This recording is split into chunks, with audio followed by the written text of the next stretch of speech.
দেখেন ভিডিওটা কত সুন্দর। মায়েরা, অবহেলিত মায়েদের জন্য আজকে একটা চরম ভিডিও নিয়ে আসছে, এটা একটু ফলো করবেন। দেখবেন নাগিনীদের পাল্লায় যারা পড়ে, নাগিনীর মা, নাগিনীর জামাই, যে আপনার ছেলে, তিনটাই কিন্তু ধ্বংস অনিবার্য। এটা তো আল্লাহর তরফ থেকে হবে, আপনিও পৃথিবীতে দেখতে পারবেন। সেটা হলো প্রথম, যে আপনি যখন বুঝবেন যে আপনার ছেলে বা মেয়ে বেপরোয়া হয়ে গেছে, আপনি মায়ার বন্ধনে তাকে আটকাবেন না, আস্তে ছেড়ে দিবেন, ও জাহান্নামে যায়। কারণ ওর প্রতি স্বয়ং খোদা লানত ফেলেছেন, এটা কোরআনের কথা। যখন সন্তান দেখবেন যে পথভ্রষ্ট, আপনাকে মানছে না, আপনার আদেশ আর আপনার উপদেশকে সে বিরক্তি ফিল করছে, তখন ধরে নেবেন, আবারও বলছে এটা আল্লাহর বাণী, তখন সন্তানের উপর আল্লাহ লানত ফেলেছে। তাহলে তাকে কি করতে হবে? যদি তাকে আদর দিয়ে বুকে আগলে রাখেন, আপনাকে জবাই করবে, সাথে সাথে ঘর থেকে বের করে দিবেন। আর যদি আবার সেই কাল নাগিনীর মেয়ের কথা বলি, নাগিনী, ওই কাল নাগিনী কোনো নাগিনীকে ধরিয়ে দিয়েছে, আপনার ছেলেকে একটা মাল ধরাই দিয়েছে, ওইটা যদি হয় তাহলে তাৎক্ষণিকভাবে সাথে সাথে দূরে সরাই দেন। কারণ ওরা দুইজনই কিন্তু এক যৌবনের লালসায় পড়ে যারা মাকে বাবাকে হত্যা করে, তারা কত ভয়ঙ্কর জানেন? ওদের কি ইসলামের ভয় আছে? নাই। তাইলে আমি সেসব মায়েদেরকে বলবো, ছেলের সন্তান কখনো নমিনি করবেন না, উইল করবেন না, কিছু লিখে দিবেন না। গতকালকে একজন মায়ের আত্মনাদ দেখেছেন? একজন মায়ের আত্মনাদ সারা এটা ভাইরাল হয়েছে, এটা নিয়ে আমি আজকে কথা বলবো।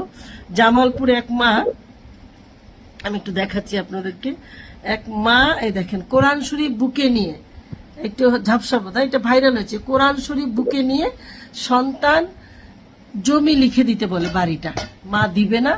মা বলছে, বাবা আমি বেঁচে থাকলে তো তুই পাবি, কিন্তু ওই হারামজাদা ওই নাগিনীর নিয়ে ফুর্তি করবে যৌবনের লালসা মিটাবার জন্য। সন্তানগুলো এমন হয়ে গেছে যা বাবা মাকে জবাই দিতে দ্বিধা করে না।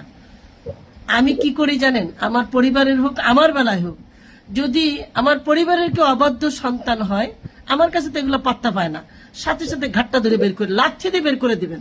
কিসের মায়া? যে যাকে আপনি পেটে নিছেন সে আপনাকে সম্মান করে না, আপনি এতটা বছর যাকে বুকের দুধ থেকে জীবনের রক্ত চুষে যাকে মানুষ করলেন, সেই যখন আপনাকে বুঝলো না, তাকে কিসের বন্ধনে আটকে রাখবেন?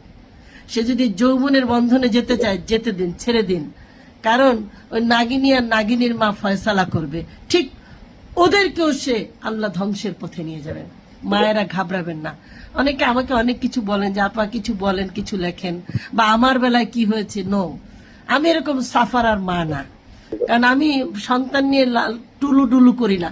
যখন দেখি সে বেয়াদব, আমার হোক পরিবারের হোক, আমার পরিবারের যে কোনো কুলাঙ্গার আমার থেকে ছাড় পায় না, সাথে সাথে বের, গো আউট, লাথি দিয়ে বের করে দিবেন। ছেলে হোক, ছেলের বউ হোক, একদম সীমানার বাইরে। কারণ তুমি আমারটা খাবা, আমারটা পারবা, তুমি যৌবনের লীলা খেলবা, এটা তো হবে না। তুমি কামাই করে খাও বাবা, তারপর রংবাজি করো। আর মা বাবাকে যারা কষ্ট দেয় জানেন তারা কি হবে? ওই নাগিনীর মাও একদিন পথে ভিক্ষা করবে। আপনি তো বৃদ্ধাশ্রমে আছেন, আপনি তো কারো সহযোগিতা পাচ্ছেন, নাগিনীর মা কিন্তু একসময় বাথরুমের ময়লা খাবে। এটা হলো ন্যাচারাল জাস্টিস। আমি বিনয়ের সহিত সন্তানদেরকে বলবো, তোমরা এদিন মায়ের গায়ে হাত তোলাটা একটা উৎসব মনে করছো। যৌবনের এত প্রয়োজন বাবা? তুমি যদি যোগ্য হও, অবশ্যই কোনো সুন্দরী সৎ নারী তোমার ভাগ্যে আসবে। মাকে অবহেলা করো না।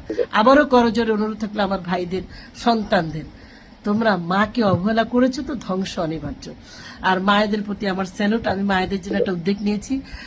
একজন মা কোরআন নিয়ে যে কথা বলেছে কালকে, খুব হৃৎপিণ্ডে আঘাত লেগেছে।